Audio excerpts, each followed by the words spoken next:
Hi everybody, my name is Matthew Poes of Poes Acoustics, and I'm being asked a question by Mark Pocock 183, who gave a $5 Canadian donation. Money. Thanks, Matt. I have heard you refer a couple of times to GUD, G-O-O-D, diffusion panels. I looked for that and found GUD, G-U-D, which is what I was saying. GUD, it's pronounced GUD, G-U-D, that's the whole point of it. Panels from Real Acoustics. Are these what you were referring to? Yes, it is. Or was it a generic comment on the design having good performance in close proximity and they are available elsewhere? No, it's a patented design. It's only available from Real Acoustics. And actually, I'll put this out there. So Real Acoustics was recently acquired by Catalyst. As a result of that acquisition, Real Acoustics is going through some changes and trying to improve their quality of service, the product delivery, and in doing that, they've reorganized a bit. One of the things they've done, and this is going to be not true in the way that it is right now forever, but for now, they have made me their residential dealer. So if you are not a commercial client, meaning you're not building a large commercial building, so I would say even medium studios probably, so medium to small studios and any home environment situation, if you want to buy the product, you should go to me. You cannot buy the product through them directly anymore. And that is to make things easier for them because typically the residential sales are much smaller. You know, when a commercial sale comes in, they're buying a very particular kind of product. It's not usually things like the GUD panels, it's other products they sell. And they're buying them in tens of thousands or hundreds of thousands of dollars. When a residential client comes in, they're buying thousands of dollars, not tens of thousands, not hundreds of thousands. And it becomes difficult for them because they're just not equipped to handle all the questions, the design requirements. And so for me in the past, it was even kind of hard to stay on top of the orders for you guys when you wanted this stuff, simply because they were so overwhelmed, I think, with these two very different types of clients. So to address those issues, they have asked if I would take on that role. They are eventually going to bring on some other residential dealers. So at some point, they'll probably be like regional residential dealers. But as of right now, since this is a new thing, I'm taking that over for the entire country. And if you want them in Canada, if you want them in New Zealand or wherever, please reach out to me and I will help you. If you reach out to them, they will forward that message to me and I will still reach out to you. So I recommend just reaching out to me because it's not going to change anything. And I will give you the best price I can on the product. The pricing is changing a bit just because they have to accommodate for the cost of the product and how to handle this new approach. But for the most part, I still think that they're a very good value for what they are.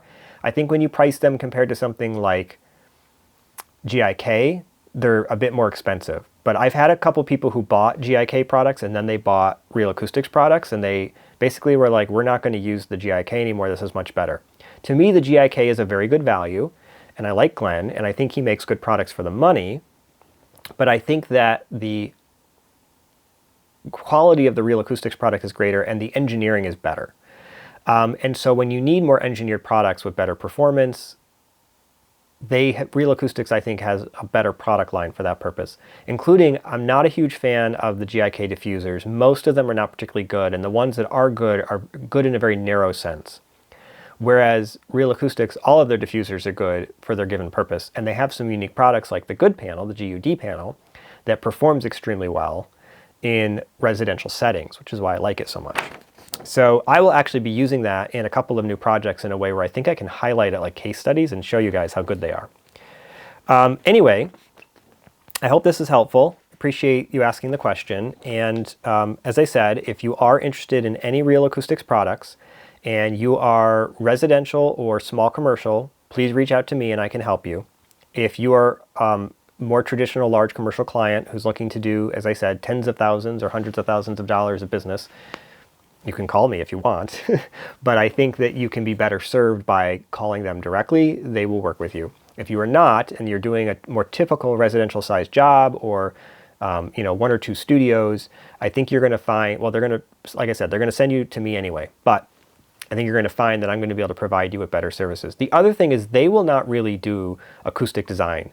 I do acoustic design. Remember, I have that background. Richard is retiring from the company. He is still on board for now as a scientific consultant and will be doing design work for them. I think probably eventually they're going to hire somebody to take over that role too. But outside of that, and outside of Richard, they don't really have the folks to be able to do the kinds of acoustic design work that I do. And so I can provide that service for you. Now, I don't provide that service for free, I want to be clear. And the reason I don't provide that service for free is I look at it as a standalone product that you can take and bring anywhere. So I do that design, and then if you want to go to somebody else and buy different products, you can do that, and you have that design. My designs are not just thrown together. I don't just look at your walls and be like, yeah, just put something there and put something there, it'll be good. Everything is based on calculations and simulations, and as well as my experience. And it ultimately leads to good results.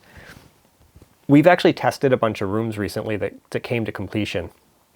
And it was interesting because these projects all started about a year ago, and they relied on either Anthony Gramani's approach, because they were projects that he and I were doing together, or my approach, which is not that different, a little different. And then I also tested a bunch of other people's rooms, and I won't get into whose they were, but they were designed by other folks. And what I found was that my rooms are very consistently coming out to the predicted result. And the sound has been very well received. The rooms that Anthony did also are coming out very close. They were a little, on one or two rooms, they were a little low. Like, we have a range we typically give, and we were a little under the low end of the range, but we were close. I've had a few others I've done where like the predicted number and the actual number were not even in the same ballpark as each other. And it's always tough when that happens, because you want to make sure that when you're designing these rooms, you've taken into account all the possible things that could be done to the room that would affect it. And I try to be very thorough, and I think in these cases they did their best, and these are actually, all of these are really fantastic designers, but the room didn't come out as expected. And the results were that, as a result, not as expected. It was too dead. And so this is where, like, I'm going to come in and redo aspects of the room to try to get it to where it should be and see how it changes the sound for the client. But to my point, to pat myself on the back, I've been doing a very good job of predicting the way the room would come out and having it be close enough. To be clear with you guys, if we predict 350 milliseconds, I'm not looking for 345 milliseconds. I'm looking for anywhere between 300 milliseconds and 400 milliseconds. That's about as close as you can expect when you consider that you don't know what kind of carpet they're using, you don't know the absorption properties of the furniture they're putting in there, you don't know the absorption properties of the fabric.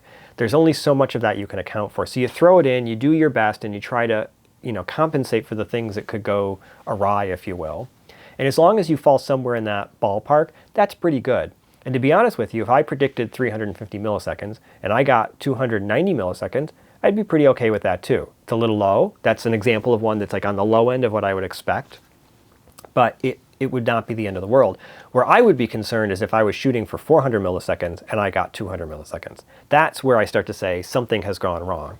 Or, Anthony and I actually were talking on the phone recently and had a situation where he was measuring, it was somebody else's room. He didn't design it acoustically. And they had basically done the design in such a way where, I shouldn't say that. So we had given them an acoustic design, but then they put all their stuff over it, including like they had thrown carpet in and furniture and different fabric than we were aware of. And they added in extra absorption. And the end result was it should have been like 300 milliseconds and it came in at like 150. And he was commenting how like we really need to be very careful in our own design work, since our name goes on these projects, that we are dictating everything that goes into the room so that doesn't happen. And I agree with him. The problem is, I think it's really hard when somebody else is actually designing the room to be able to do that. It's like, what do? Do you go to them and say, look, I don't want to take this job at all if you're going to not allow me to dictate the material choices? But that's kind of what needs to happen, is we need to work with the interior designer, the room designer, etc., if it's not us, and say like, look, we need to know about this fabric. And you can't use any old fabric. We need to test it. We need to know the gap between the fabric and the wall.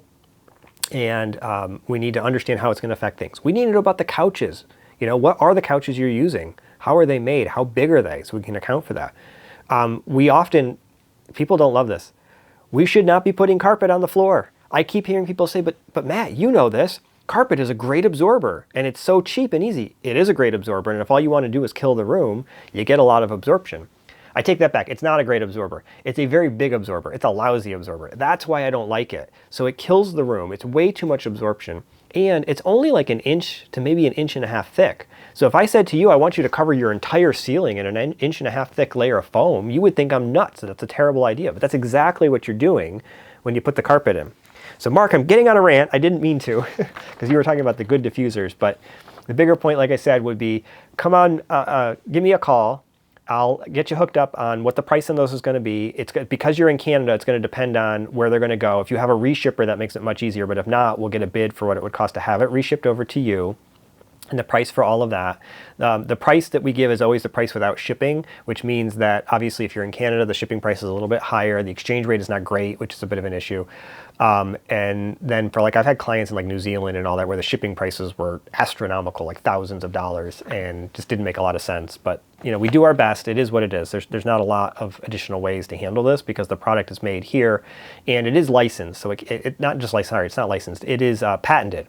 In fact, I looked at the patent recently to look at what it entails. It's quite comprehensive, and so it really can't be made, at least within the region where the patent applies, which I believe is North America, by anybody else.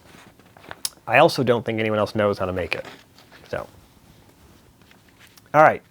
Thanks for watching my video. I hope you found this helpful. Like my videos, please. Subscribe to my channel, and keep on. There's more coming.